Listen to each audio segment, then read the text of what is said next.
ముఖ్యమంత్రిగా ఉన్నావు, నీ జీవితానికి బహుశా ఇది ఆఖరి ఎలక్షన్ కావచ్చు.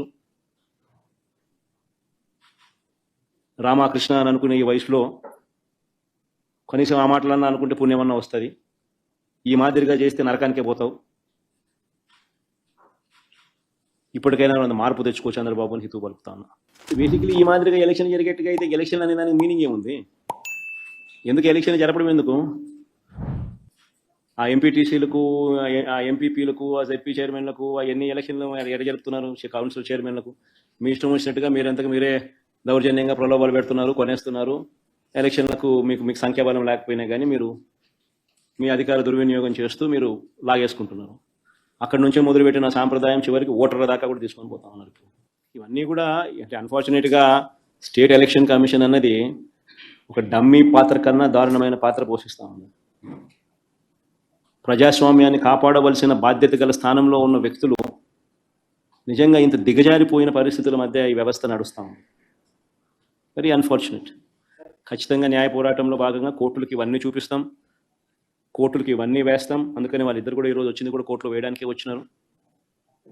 ఇద్దరు జెడ్పీ టీసీ అభ్యర్థులు కూడా కోర్టులో వేయడానికే ఇక్కడికి వచ్చినారు.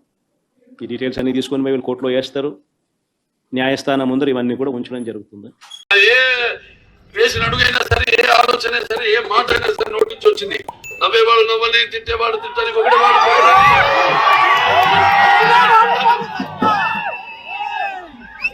I don't care, bro.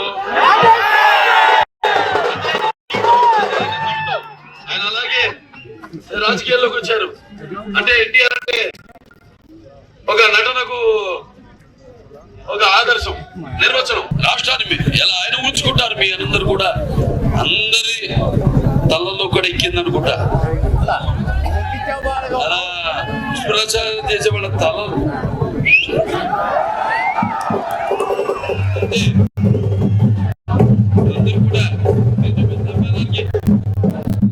ముఖ్యంగా అభిమానులకి, అంటే నాకున్న జ్ఞాన సంపదలో బ్రాహ్మణుని, ఐశ్వర్యంలో వైశ్యుని,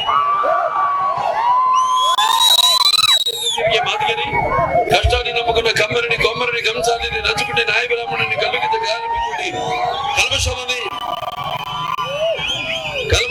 యాదవుని, ఆపదలాదుకునే వెలమని వ్యక్తిత్వం రాజుని, అమనం అనిపించే కమ్మని, పౌరుషంలో రెడ్డిని, భుజబలలో కాపుని అంటుంటా నేను. అదంటే నా వెంట్రుకలు లిక్కపడుచుకుంటాయి. ఎందుకంటే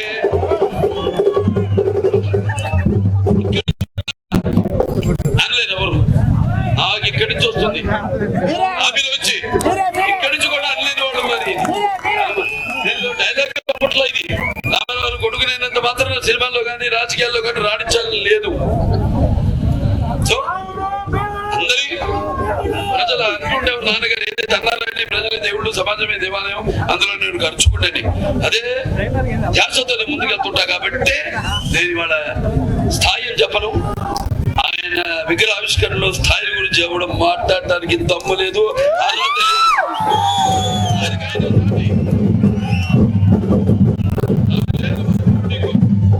అది నా అభిమానులు మీరందరూ కూడా ఎన్నో సాంఘిక సంక్షేమ కార్యక్రమాల్లో మీరు కూడా పాల్గొంటున్నారు. చాలా సంతోషంగా ఉంది, గర్వంగా ఉంది నా అభిమానులని చెప్పుకోవడానికి. బాలకృష్ణ అభిమానులు అంటేనే ఒక ప్రత్యేకత. అలాగే సినిమా అభిమానులందరూ కూడా ఉండొచ్చు, కాదన్ను. కానీ నా సినిమాలు వరుసగా 4 హిట్లు. అఖండ అయితేనేమి, వీరసింహారెడ్డి అయితేనేమి, నెలకొండ భగవద్గీత అయితేనేమి, అఖండ అయితేనేమి, డాకు మహారాజ్ అయితేనేమి, రేపు రాబోతున్న అఖండ సినిమా అయితేనేమి,